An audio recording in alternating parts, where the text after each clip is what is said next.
Hi, I'm Stacey Litwin-Davies. I'm the principal of Workplace Strategy, Change Management, and User Experience at Cresa. And we do everything from soup to nuts here. But I wanted to include Matt here today. He's going to talk about the real estate side. I'm really excited to include him in our conversation. Yeah, I'm really happy to be here, Stacey. So as a principal for the transaction management part of our services, a big part of what I do is long-term real estate strategy. And that's for office users, industrial users, and also sometimes users of space for very specific technologies. And so taking the time to think about those things and understanding your perspective and how I on the real estate side actually deal with coming up with those solutions is really excited to talk about that. Yeah, and we integrate our work a lot. So it's really interesting to hear your side. And I'm hoping that it'll be helpful when we talk about both our different angles, the occupancy and the real estate. 100%. Yeah. So today we really wanted to speak a little bit about the mandates and the pressure points that clients are feeling. And we wanted to talk a little bit about what we are seeing. So I think everybody knows that mandates are increasing, but the attendance numbers are not increasing at the rate that the mandates are. And this is something that we're seeing with our clients as well. Client companies are struggling to commit to new space because they don't actually know how much space they're going to need in the future based on the numbers of people that are going to show up. So there's a reluctance to actually say, okay, we got a new mandate. Let's go out and get space to fit that capacity, because they're not sure what that attendance rate is going to be. So they're a little unnerved by it. So how do you feel real estate is dealing with, when the real estate side is dealing with that capacity issue versus attendance issue?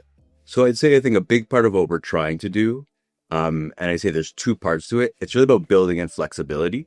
So from the tenant side, it's about thinking of the space you're about to design, understanding it might be for a long-term lease because of the cost of the improvements. Yeah. So what spaces can I be agile with, where maybe a space has three purposes? So for example, maybe as you walk into the space, it is both the reception, the communal eating area, and also an area where we can have town halls. Right. So that way, similarly, in terms of workspace, what can we do? For example, the way in which we work is different. With a change of furniture, we can still make it work for our organization. Yeah.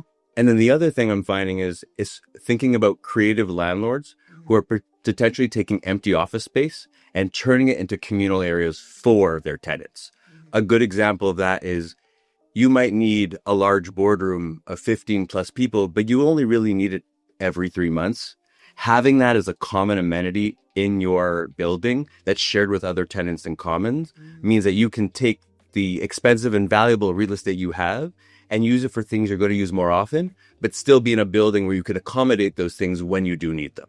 Yeah, that's a really great solution for clients that are mid-sized, where they actually struggling to say, okay, we can carry a certain amount of real estate, but beyond that, it just doesn't make effective or cost-effective sense. So the landlords can help in that regard and attract maybe certain clients to their buildings and be very competitive that way.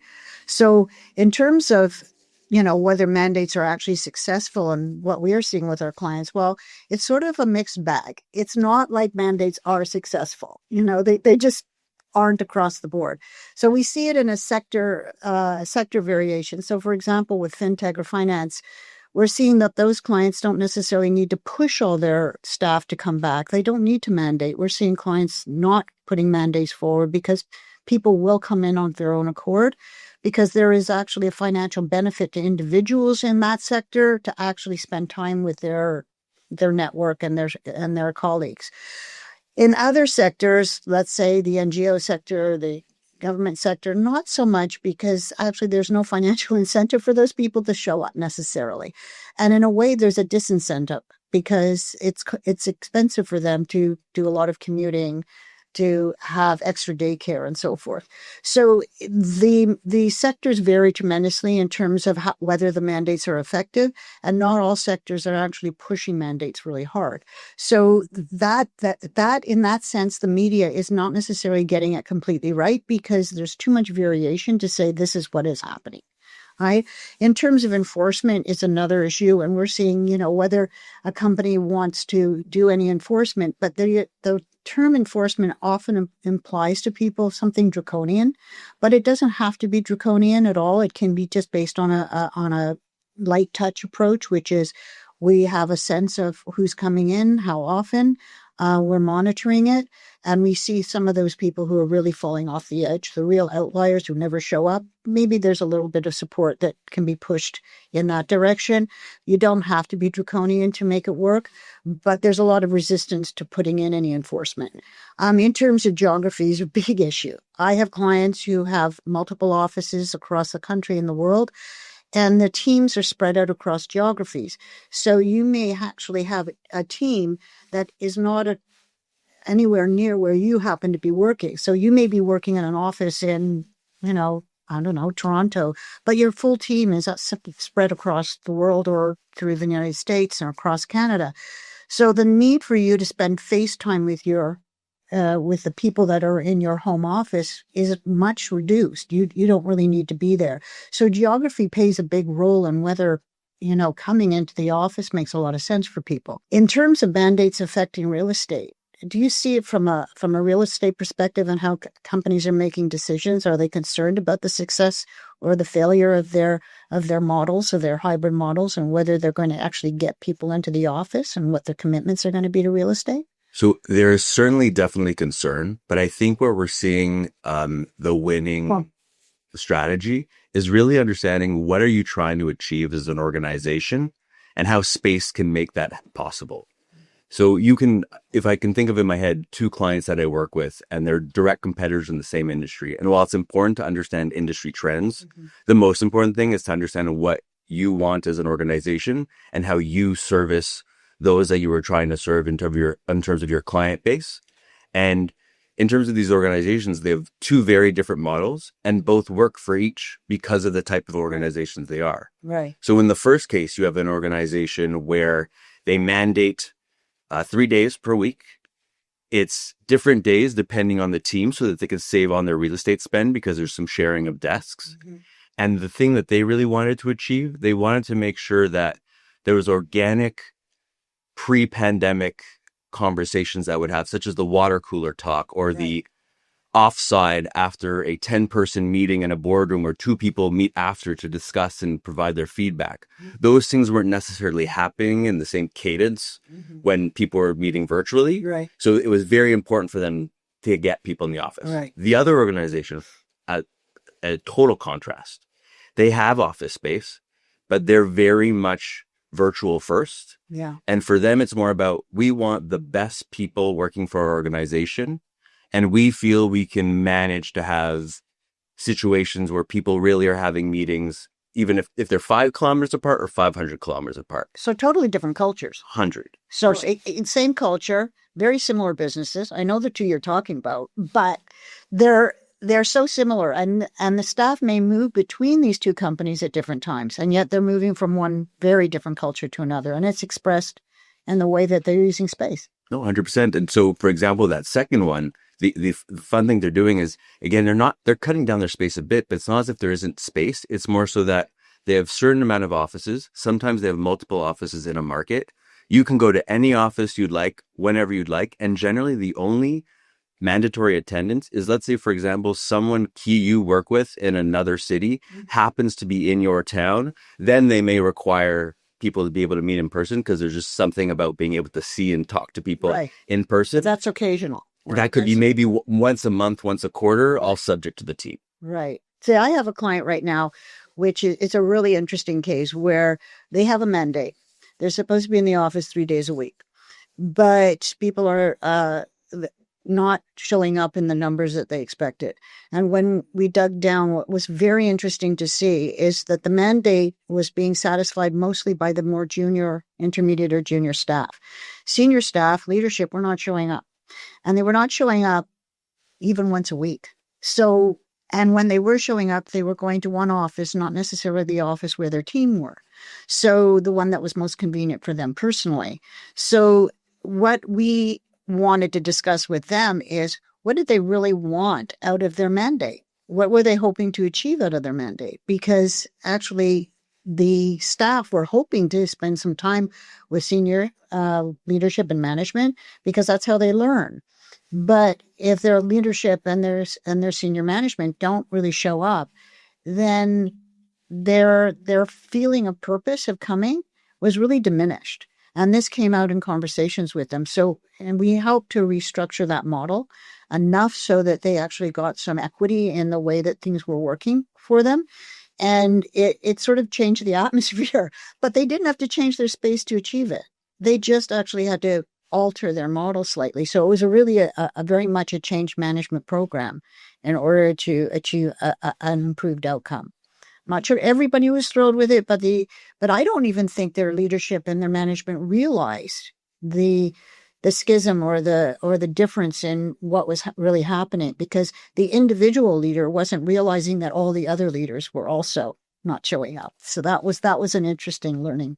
It goes without saying, resentment isn't good for productivity. So if the drive to have mandates is for productivity, you have to understand what and how you work in order to make sure that works. So a great example, there's many large organizations that have large footprints, but teams are often established not based on geography at all. So it could be where you have 5,000 colleagues in a given city, but you never work with those people. So for example, if you had a mandate, particularly in a city where traffic is quite bad, you have to go to the office only to then be stuck in a room where all you are is on virtual meetings. That might not be the same as, for example, That's a hard sell. adapting a mandate Yeah. where you actually have to see people because you're working with them. That's a difference too. Yeah. The other thing too is also, if you're going to mandate people in the office, and we certainly have heard this definitely in the public sector, but also in the private sector as well, is do you have the proper spaces for people to do work? If I work quite well at home because I'm doing quiet work by myself and I'm able to concentrate, and then all of a sudden I'm forced to come to the office and it's extremely noisy, so I'm not able to do my work, that might not be so easy. Do we have the proper AV equipment to be able to make sure that people can do the virtual meetings they need? That really helps in terms of people being able to adopt the idea of going back to the office because it's serving their work. Well, there's so many disincentives if we don't set it up properly. And that's sort of where we come in and try to help our clients understand what seems obvious to us, but may not be very obvious to them. In terms of looking at the future, I mean, we're sort of trying to plan going forward. We know that with clients, data matters a huge amount because historic data and growth figures really help a lot, but they're not enough. Because if you don't know how many people are actually going to come into the office, you don't have a good sense of what your future looks like.